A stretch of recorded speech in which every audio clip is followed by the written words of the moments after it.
आप दोनों की जिसकी तलाश थी मैंने उसे ढूंढ निकाला है। वो आपको रेलवे स्टेशन के पास इस पते पर मिलेगा। पता है क्यों मारा उसे? बाकी की महाभारत यहीं बताया गया है, पुलिस स्टेशन चल के।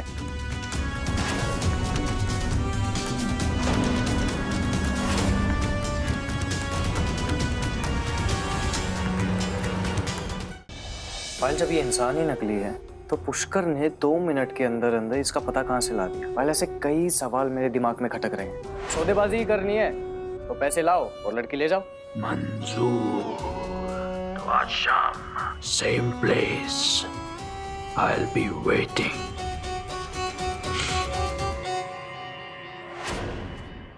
याददाश्त खोने के बाद भी इसे जोधपुर याद था, मेरा घर याद था, मैं याद था। मुझे फंसाने चली आई। गलती हो गई जो पिछली बार जिंदा छोड़ दिया, लेकिन अब वो गलती दोहराऊंगा नहीं। विदिता।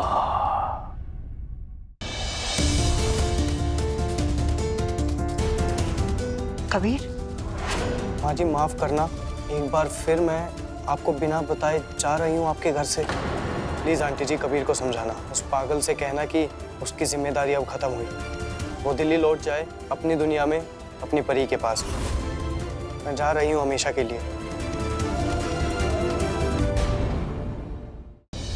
सर ने आपको फोन किया था पर पुष्कर जी ने उठाया था कि विदिता जी के केस में एक नई जानकारी मिली है। पर उसने मुझे बताया नहीं। दरअसल दिल्ली में तैरते हुए कॉफिन में एक घायल लड़की मिली है। आप कहना क्या चाहते हैं? हमारी गट फीलिंग कह रही है कि वो आपकी बहू विदिता जी ही हो सकती हैं। सर ने ये सारी बातें पुष्कर जी को बताई थी। आखिर पुष्कर ने इतनी बड़ी बात मुझसे छुपाए क्यों? मुझे पुष्कर से साफ साफ बात करनी है। महीनों से ये बोझ सीने में पत्थर की तरह रखा हुआ था। किस बोझ की बात कर रहे हैं आप? विदिता को पुष्कर पता नहीं कि और हमने इस काम में उनकी मदद करी। खड़ा के बता ना उनको।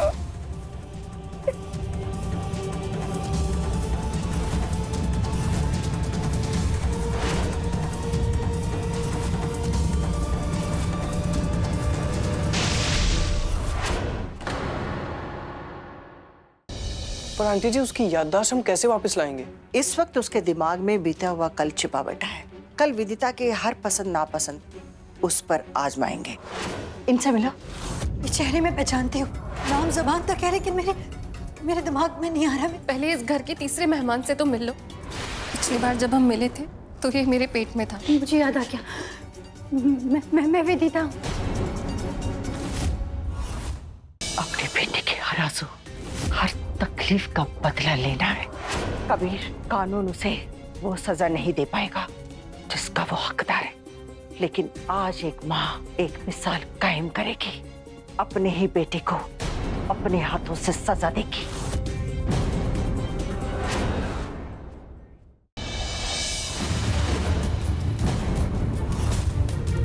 एक बार फिर तुमने मुझसे अपने आप को मारने का मौका छीन लिया विदिता, लेकिन आज इतना सुकून मिल रहा है मुझे कि आखिर इतनी कोशिशों के बाद तुम मर गई। तो finally Pushkar Rathore is free.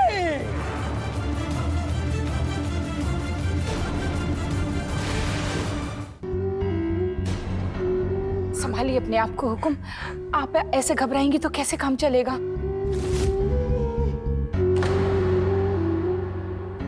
Pushkar बेटा, विदिता की अब तक कोई खबर नहीं है। एनजीओ वालों का फोन भी बंद आ रहा है। कहीं अपनी विदिता के साथ कुछ गलत ना हुआ हो।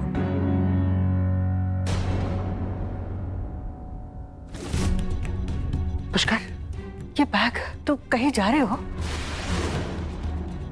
हम सब यहाँ विदिता के लिए इतने परेशान हैं और तुझे उसकी चिंता भी नहीं है। नहीं मॉम, ऐसी कोई बात नहीं है। इनफैक्ट मैं दिल्ली इसी काम के लिए तो जा रहा हूँ, ताकि वहां जाके विदिता के बारे में पता कर सकूं। उसके लिए दिल्ली जाने की जरूरत नहीं बेटा। इस नंबर का पता कर लिया मैंने। ये जोधपुर का नंबर है। जिस नंबर से फोन आया था उसका एड्रेस इसमें है। तुम चलो मेरे साथ, वहां पता करते हैं।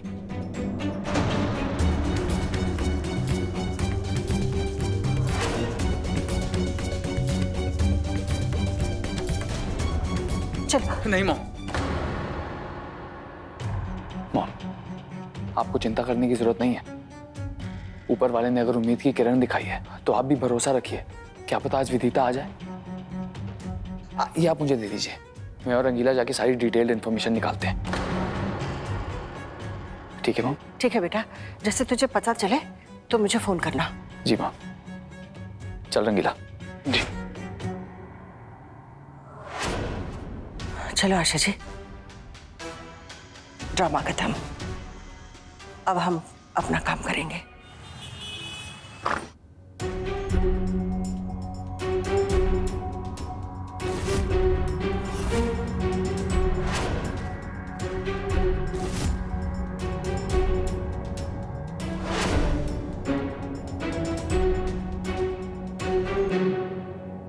आंटी जी ये देखिए, मैंने घर के हर एक कोने में कैमरा फिट कर दिया है और उस हर एक कैमरे के साथ एक माइक भी फिट कर दिया है। अब इस घर में कुछ भी होगा ना, वो सब यहाँ रिकॉर्ड होगा।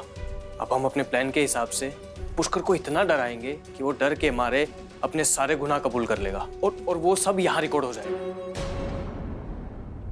पायल और बद्री, तुम दोनों अपनी जगह पहुंचो। अरे हाँ, पीछे के दरवाजे से जाना, कोई गलती नहीं होनी चाहिए।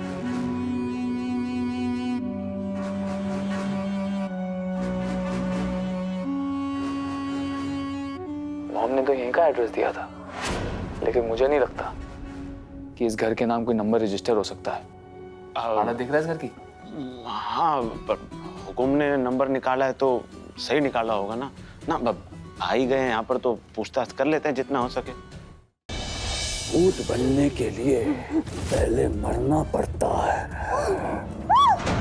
हाँ पुष्कर राठौड़, मैं ही हूँ वेदिता चौहान। कमजोरी थी पुष्कर जो तुम्हारा हर एक जुल्म सहती रही, वरना मुझे तो तुम्हारे हाथ तभी तोड़ देने चाहिए थे जब तुमने पहली बार मेरे ऊपर हाथ उठाया था। जानवर हो पुष्कर राठौड़, एक ऐसा पागल जानवर जो सिर्फ डंडे की भाषा समझता है। मेरी तरह न जाने कितने लोगों ने तुम जैसे पागल को बर्दाश्त किया होगा। वो कौन सी महफिल है जहाँ तू नहीं मौजूद। ओ महबूबा, ओ महबूबा, तेरे दिल के पास ही है मेरी मंजिल मकसूद।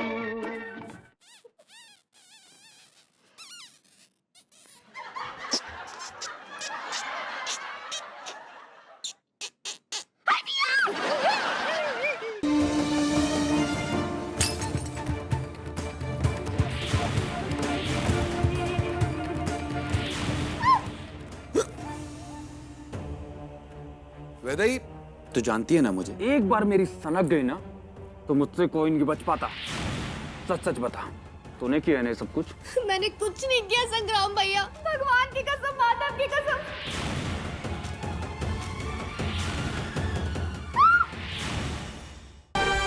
जिम्मेदारी का मतलब होता है बोझ। किसने कह दिया तुम्हें जिम्मेदारी का मतलब बोझ होता है? जिम्मेदारी हम उनकी उठाते हैं जिनसे हम बहुत प्यार करते हैं। तुम्हारी जिम्मेदारी इसलिए उठाने लगा था क्योंकि कहीं ना कहीं तुमसे भी प्यार करने लगा था। गेमू अंकल हमसे प्यार करते हैं, लेकिन अब हम क्या करें?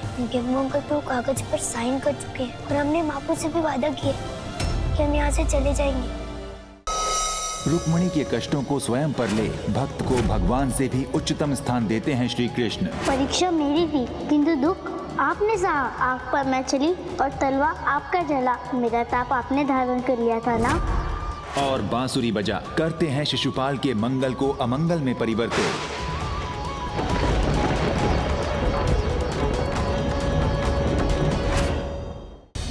विक्रम बेताल में कल देखिए। महाराज, यदि आप भी हमारी माता को न्याय नहीं दिला सकते तो इस संसार में ऐसा कौन है जो हमारी माता को उनके कष्टों से, उनके श्रापों से मुक्त करा सके? ऐसा केवल वो व्यक्ति ही कर सकता है जिसे उसकी प्रजा ईश्वर के रूप में मानती हो, जिसकी वाणी संसार के लिए देववाणी हो। मेरी माता के मुक्तिदाता को खोजना होगा। कैसे राजकुमार सदानंद दिलाएंगे माता अहिल्या को उनका सम्मान?